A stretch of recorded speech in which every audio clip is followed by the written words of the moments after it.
Hi friends, good મોર્નિંગમાં ખુલિયર education એપમાં આપનું હાર્દિક સ્વાગત છે. આજે આપણે અભ્યાસ કરવાનો છે ટીવાય બીકોમ સેમ 6માં વાહન વ્યવહારની સમસ્યા સ્ટેટ વિષયમાં.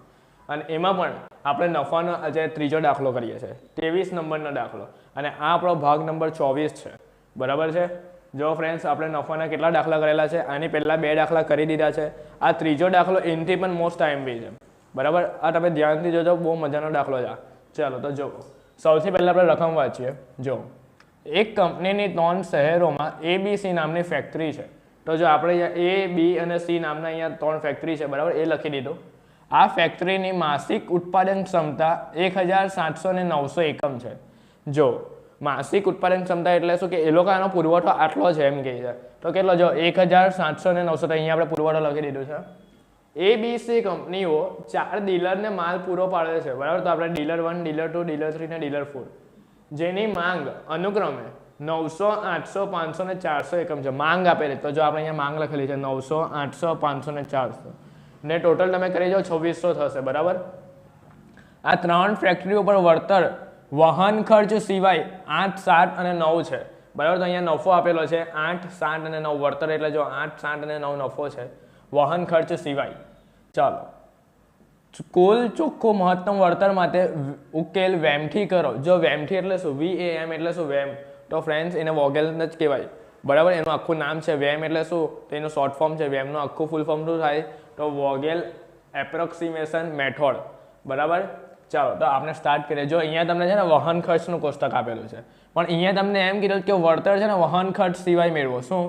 વહન ખર્ચ સિવાય, વહન ખર્ચ સિવાય. તો ચાલો તો હવે આપણે શું કરીએ ખબર?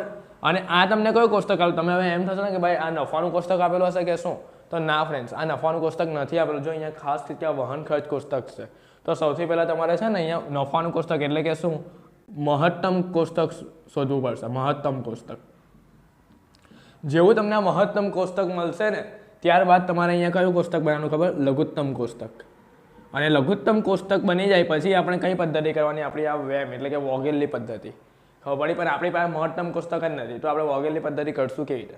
તો મહત્તમ કોષ્ટક બનાવવા માટે ફ્રેન્ડ્સ, તો જો અહીંયા તમને શું કીધેલું છે કે વહન ખર્ચ સિવાય, જો નફો જે છે વહન ખર્ચ સિવાય લેવાનો. તો મહત્તમ કોષ્ટક આપણે બનાવવું હોય કયું? ચોખ્ખું મહત્તમ કોષ્ટક. એટલે કે આપણે ભાઈ આપણે ચોખ્ખો નફો આપણે કેટલો થાય એ આપણે જાણવું હોય, તો એના માટે છે ને આપણા નફામાંથી શું બાદ કરી દેવાનું? આ નફો માઇનસ વહન ખર્ચ બાદ કરી દેવાનું. એટલે આપણે શું મળી જાય? ચોખ્ખો નફો. સમજ પડી?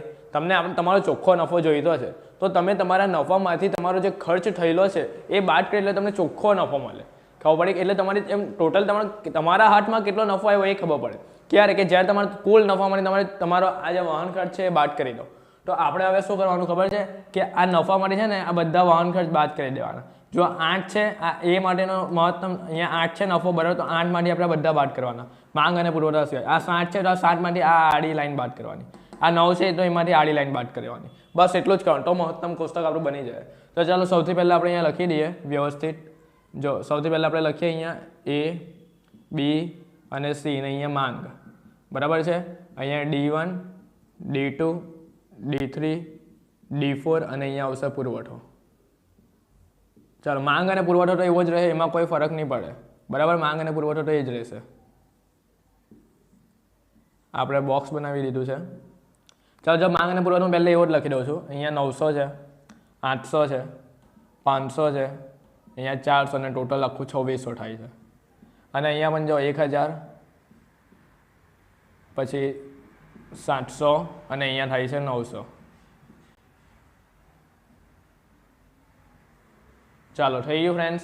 જો 1700 ને 900 એનું ટોટલ બી 2600 થયો, બરાબર છે.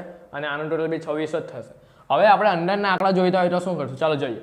આપણે પહેલાં જો અહીંયા એની આડી લાઈન આપણે લખી દઈએ. તો કેવી રીતે? જો નફો માઇનસ વહન ખર્ચ. તો અહીંયા આપણો નફો કેટલો છે? 8. કોના માટે? A માટે. તો ચાલો 8 માંથી 2 જાય તો કેટલા જાય? 8 માંથી 2 જાય તો કેટલા રહે? અહીંયા 6 રહે. ચાલો 8 માંથી 2 જાય તો પાછા કેટલા રહે? 6. 8 માંથી 2 જાય તો અહીંયા કેટલા રહે? 6. આ 8 માંથી 4 જાય તો કેટલા રહે? 4.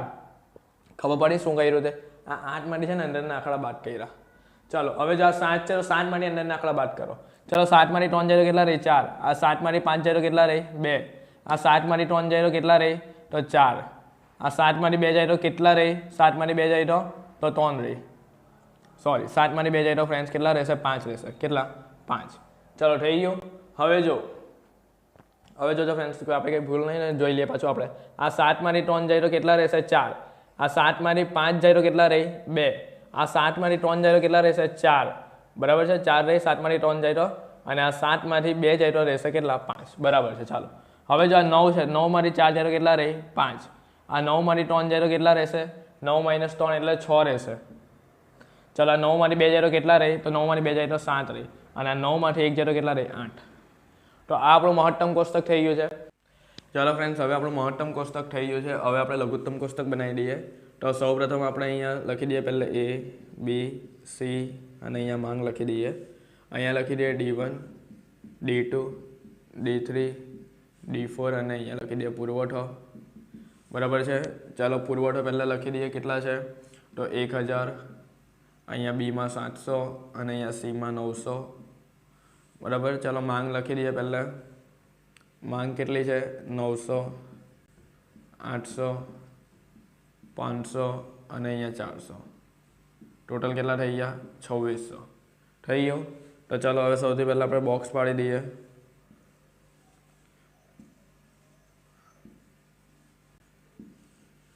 જો ફ્રેન્ડ્સ, હવે તમને આવડવું જોઈએ. બરાબર. હવે આપણે ચેપ્ટરની જરાક એન્ડ પર જ છે એમ સમજી લો. હવે આપણે થોડાક જ પોઈન્ટ બાકી છે એટલે આ ચેપ્ટર આપણું પતી જ જશે હવે થોડાક દિવસમાં. ચાલો આપણી વોગેલની રીતથી આપણે આ દાખલો કરીએ છીએ, કારણ કે રીતમાં કીધેલું છે કે વોગેલની પદ્ધતિથી ગણો. ચાલો જોઈએ. હવે સૌથી પહેલાં આપણે શું કરવાનું છે લઘુત્તમ કોષ્ટકમાં? તો જો મહત્તમ કોષ્ટકમાં સૌથી મોટો આંકડો કયો છે? 8 છે. તો 8ની જગ્યા પર 0 મૂકીને બધું એમાંથી બાદ કરી દઉં. ચાલો 8માંથી 6 જાય તો કેટલા રહી? તો 8માંથી 6 જાય તો 2 રહી. અહીંયા બી 2 રહી, અહીંયા પણ 2 રહી, કારણ કે જો 6 જ છે. 8માંથી 4 જાય તો 4. અહીંયાથી 8માંથી 4 જાય તો 4. 8માંથી 2 જાય તો અહીંયા કેટલા આવી જાય? 6. અહીંયા 4 જગ્યા પર કેટલા આવી જાય? 4. અહીંયા 8માંથી 5 જાય તો 3. અહીંયા 3. આ જો બધા 8માંથી હું બાદ જ કરું છું. 8માંથી 6 જાય તો અહીંયા કેટલા રહી? 2. 8માંથી 7 જાય તો 1 થઈ ગયું. હવે પેનલ્ટી નંબર અહીંયા 1 લખી દઉં. અહીંયા પણ પેનલ્ટી નંબર 1. ચાલો કેલ્સી આપણે હાથમાં લઈ લઈએ. હવે જો નાનામાં નાના આંકડો જો અહીંયા 2 3 વખત છે, તો 2 કે તેથી વધુ વાર આવે તો અહીંયા 0 જ મૂકવાનો હોય. ચાલો અહીંયા જો નાનામાં નાનો આંકડો કયો છે? 3. 3થી તરત મોટો 4 એટલે વચ્ચેનો ડિફરન્સ કેટલો? 1. ચાલો અહીંયા નાનામાં નાનો આંકડો કયો છે? 0. એની તરત મોટો કયો છે? 1. તો અહીંયા કેટલા આવી જાય? 1. જો અહીંયા ફ્રેન્ડ્સ જો મોટા આંકડો 4 વખત હતો. બરાબર. તો એ આપણે નહીં જો નાનામાં નાનો આંકડો 2 કે તેથી વધુ વખત હોય તો જ અહીંયા 0 મુકાય. ચાલો થઈ ગયું. હવે અહીંયા જો નાનામાં નાનો આંકડો 2, એની તરત મોટો 3, વચ્ચેનો ડિફરન્સ 1.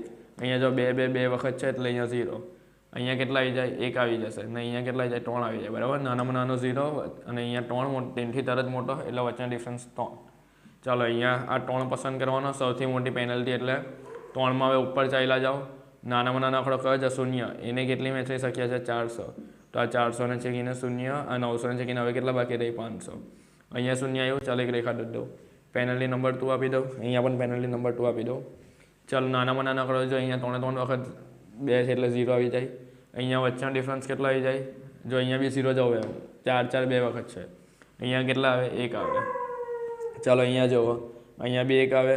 અહીંયા જો અહીંયા 0 આવી જાય, કારણ કે જો 2 વખત છે. અહીંયા 2માંથી 1 જાય તો 1 ને અહીંયા ડેશ આવી જાય. ચાલો હવે જો 1 અહીંયા પણ છે, કે અહીંયા પણ છે, કે અહીંયા પણ છે. તો પહેલાં હું આ 1ની વાત કરું.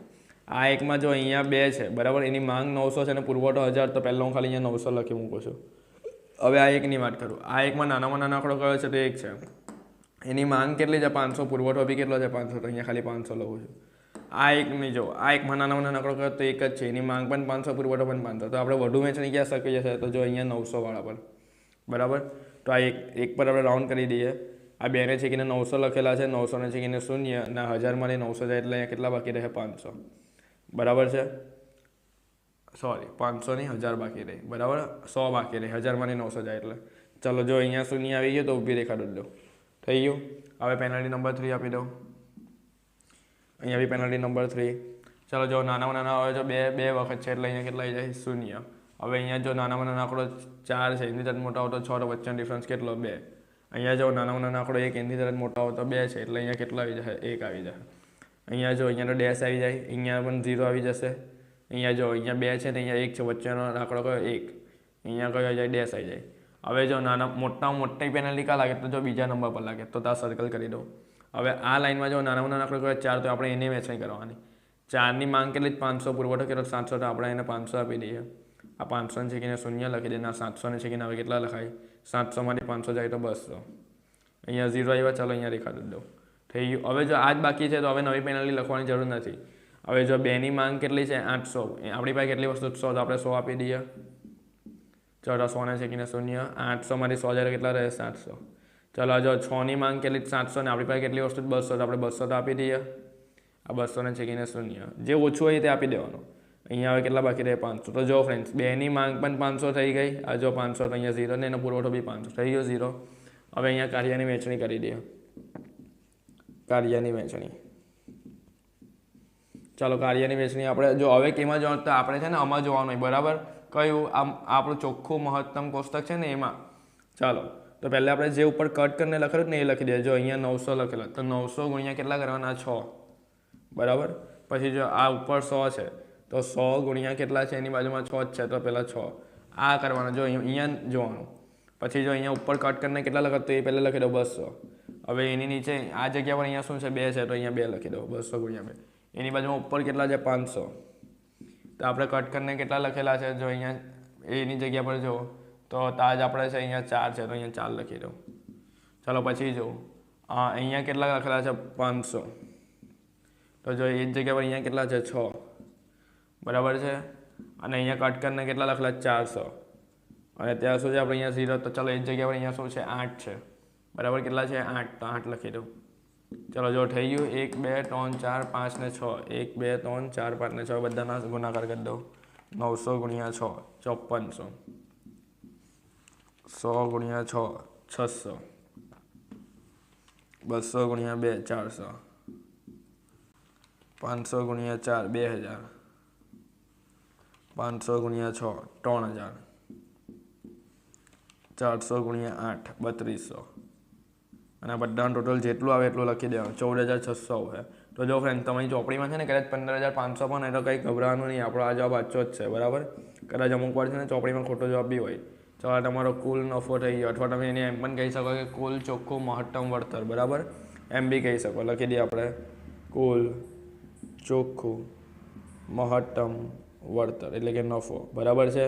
તો ફ્રેન્ડ્સ આપણે અહીંયા નફાવાળા કેટલા દાખલા કરી દીધા જુઓ 21 થી 23 દાખલા આપણે નફાવાળા કરી દીધા. હવે આપણે એક ખર્ચવાળો એક દાખલો કરશું અને પછી આપણે મોડી પદ્ધતિ ચાલુ કરી દઈશું બરાબર. તો હવે તમારો ખૂબ ખૂબ આભાર ફ્રેન્ડ્સ. હવે આપણે મળશું બીજા નેક્સ્ટ પાર્ટમાં ભાગ નંબર 25માં મળશું.